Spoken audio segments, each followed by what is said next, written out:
सहलीच्या 4 गाड्यांची पूजा झाली आणि आता आम्ही निघालो कोल्हापूरकडे. पहिलं गाव थांबलो ते ठिकाण म्हणजे वाल्हेगाव, महर्षी वाल्मिकी ऋषी यांचं मंदिर, आणि याची माहिती आपल्याला सविस्तर मिळाली.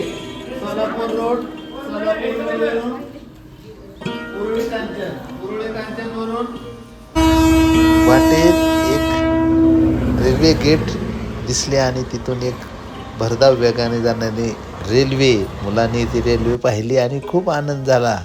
पुढे निघालो आम्ही शिखर शिंगणापूर, आणि शिखर शिंगणापूरचा डोंगर चढत चढत चढत चढत मुले मंदिराकडे निघाली. वरती डोंगराकडे जात असताना रस्त्यामध्ये अनेक वानरं दिसली.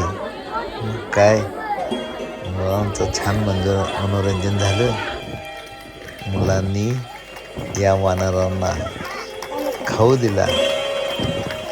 पुढे डोंगराकडे जात असताना जवळजवळ 500 दगडी पायऱ्या चढत चढत सर्व मुले मुली व शिक्षक बांधव मंदिराकडे गेली. मंदिरामध्ये रांगेत दर्शन घेतलेले आहे. आणि मग दर्शन झाल्यावर काय, सगळ्याच्या आवडीचा एकच कार्यक्रम म्हणजे फोटोग्राफी. आणि ही फोटोग्राफी करण्यामध्ये सगळे विद्यार्थी आनंद घेत आहेत. आणि शिक्षकांना सुद्धा मोह आवरला नाही. ते सुद्धा विद्यार्थ्याबरोबर छान छान फोटो काढण्यात मग्न आहे. शिखर शिंगणापूरचं मंदिर मुलांना खूप आवडलं.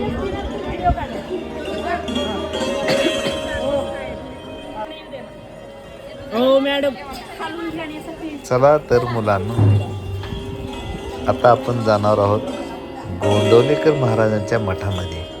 आम्ही दर्शन घेतलं आणि एक छानपैकी फोटोग्राफी केली. तिथून पुढे आमचा प्रवास सुरू झाला औंध येथील श्री भवानी चित्र व वस्तू संग्रहालय.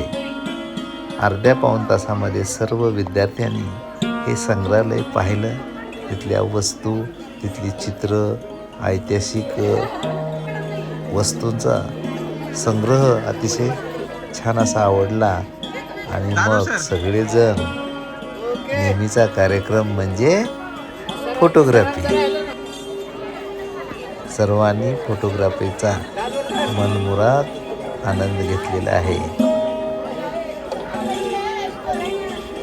औंध पाहून झाल्यानंतर आम्ही डायरेक्ट कोल्हापूरला मुक्कामाच्या ठिकाणी पोहोचलो. छानपैकी गेल्यानंतर मुलांनी येथेच भोजन केलं आणि मग विश्रांतीसाठी आपापल्या जागेवर पोहोचले. सकाळी उठल्यानंतर काय, कालचा दिवस संपला आणि आज छान पद्धतीनं सकाळी नाश्ता मिळालेला आहे. धन्यवाद धन्यवाद.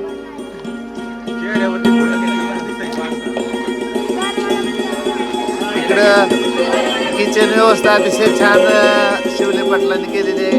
फुले पाटील, इकडे येवले पाटील, सगळेजण अतिशय छान. मुक्कामाच्या ठिकाणापासून जवळच असणारा कोल्हापूरमधील हा रंकाळा तलाव. आम्ही या ठिकाणी पोचल्यानंतर सकाळचे 8:15 वाजले होते. अप्रतिम असं वातावरण झालेलं होतं. गुलाबी थंडी, सूर्यप्रकाश आणि छान असं निसर्गरम्य दृश्य पाहून मुलांना खूप आनंद झाला. हे ठिकाण अतिशय प्रेक्षणीय असं आहे. कोल्हापुरात येणाऱ्या सगळ्या सहली विद्यार्थी या पॉईंटवर येतातच. मग काय, आमच्या मुलांनी फोटोग्राफी करायला सुरुवात केली. आपापल्या मित्राबरोबर, ग्रुपबरोबर छान छान असे फोटो काढले.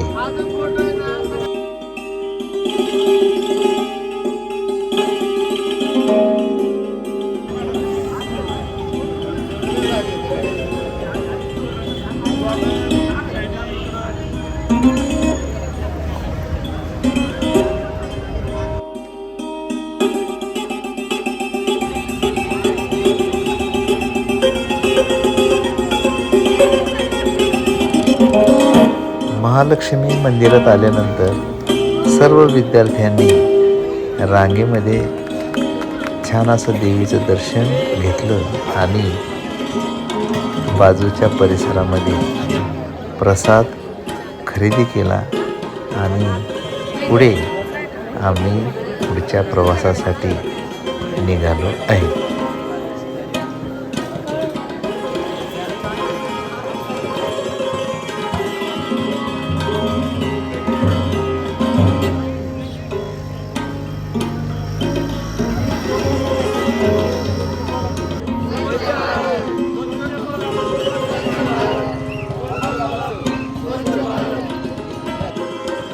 कोल्हापुरातील अतिशय प्रसिद्ध असे शाहू पॅलेस, शाहू महाराजांचा हा राजवाडा, यामध्ये एक छान असे म्युझियम आहे.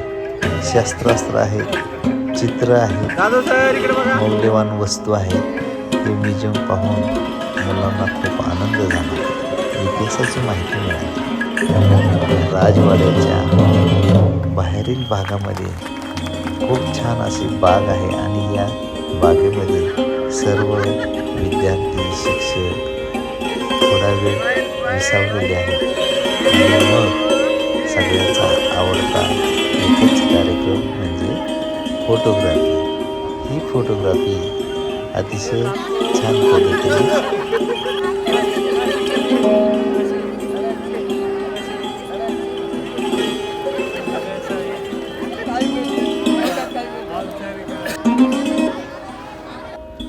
दुपारच्या जेवणासाठी आम्ही पोचलो ज्योतिबा डोंगर. या ठिकाणी आमची किचन टीम तयार होती. शिंदे नाना, काळूराम खोळे, नवनाथ येवले आणि आचारी शिवले आणि त्यांना सहकार्य करणारे सर्व महिला मंडळ यांनी स्वयंपाक तयार करून ठेवलेलाच होता. एसटीतून विद्यार्थी उतरले की जेवायला बसले आणि मग काय, चपाती, भाजी, बुंदी, बालुशाही यावर यथेच्छ ताव मारला. छान असं जेवण झालं आणि मग पुढील प्रवासासाठी आम्ही तयार झालो.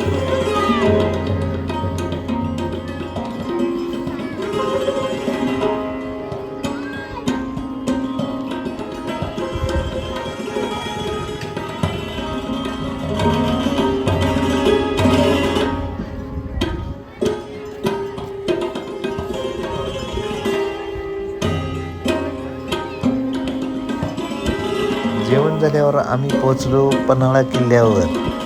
पन्हाळा किल्ला पाहिला, छान असे फोटो काढले आणि पुन्हा आम्ही पुढच्या जेवणाच्या ठिकाणी पुढच्या प्रवासाला निघालो. खंडाळ्याजवळ एका मंगल कार्यालयामध्ये जेवण केलं आणि सुखरूप फुलगावी पोचलो. धन्यवाद, धन्यवाद, धन्यवाद.